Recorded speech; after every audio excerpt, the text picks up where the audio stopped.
Good morning, Debbie. Beautiful, sweet Debbie.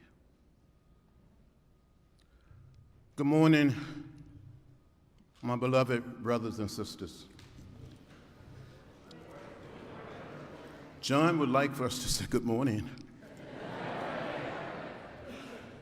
Today, on this day, we mourn the passing of a giant.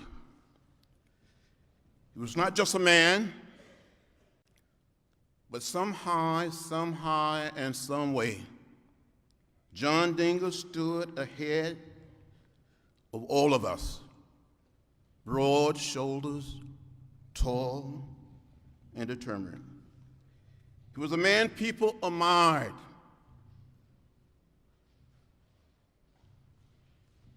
We admired him. We loved him. He taught us. He led the way. He got in the way. And from time to time, he got us in what I call good trouble, necessary trouble. Before John Dingell used what he had the power of the people vested in his very being, in his very soul. He inspired each and every one of us to be brave, to be bold, to stand up, to speak up, and to speak out. He loved the people of his district, and the people loved him. He loved the citizens of our nation.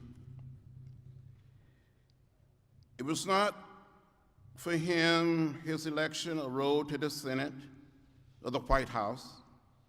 It was not the gateway to riches after he left the Hill. For John Dingell, public service was a mission in and of itself. It was a great honor to see him, to speak to him, to say, "How you doing, Mr. Chairman?" He said, "Don't call me Mr. Chairman, call me John." It was very hard for me to say John Dingell. My friend, John Chairman Dingell, was bold. He was brave.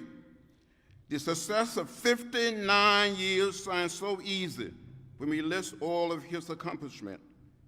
But he was human. He struggled.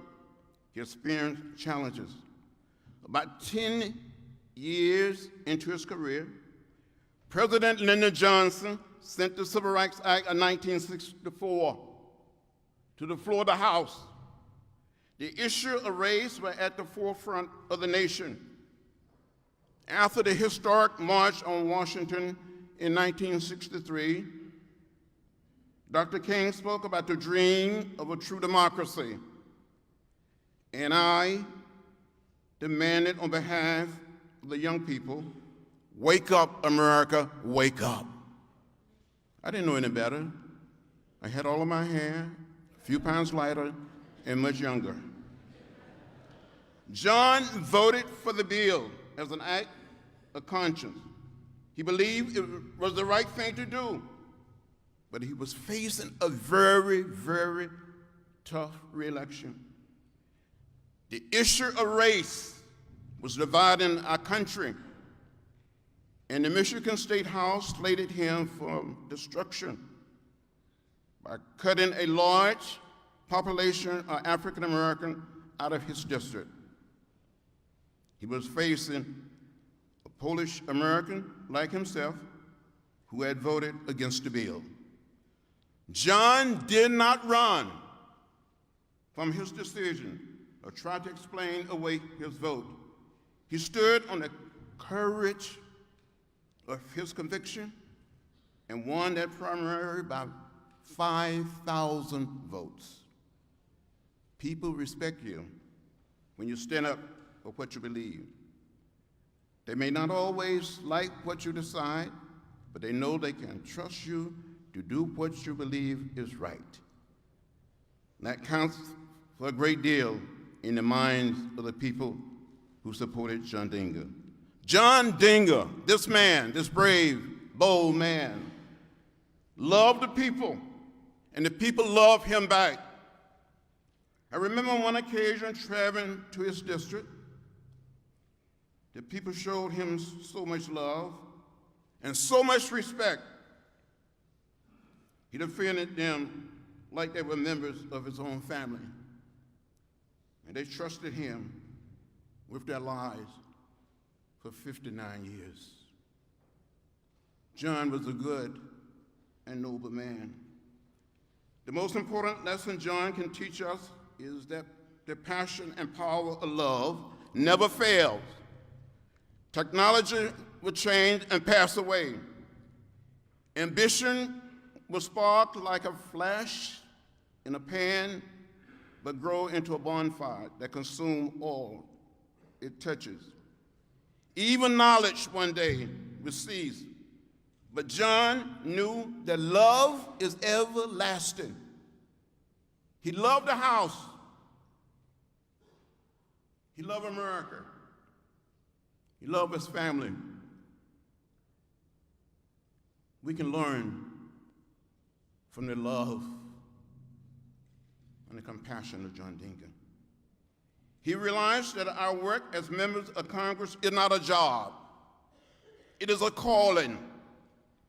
He knew that government is what we make it. Government is you, and government is me, answering the call to represent the will of the people. It is the mandate to use our power, not to advance our own ambition, but to serve.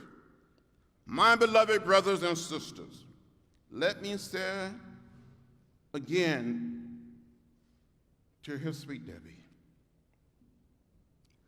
thank you for holding up and standing by our friend, a great man, our brother, John Dingell. If you need us in the hours to come, the days to come, call us, and we will be there.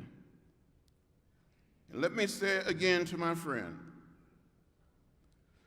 to brother, John Dingell, I want to thank you for all of your help through the years, for all of your love and support. Thank you for your friendship. I will miss you. We will miss you. But I do believe deeply in my heart that we will see you in the morning.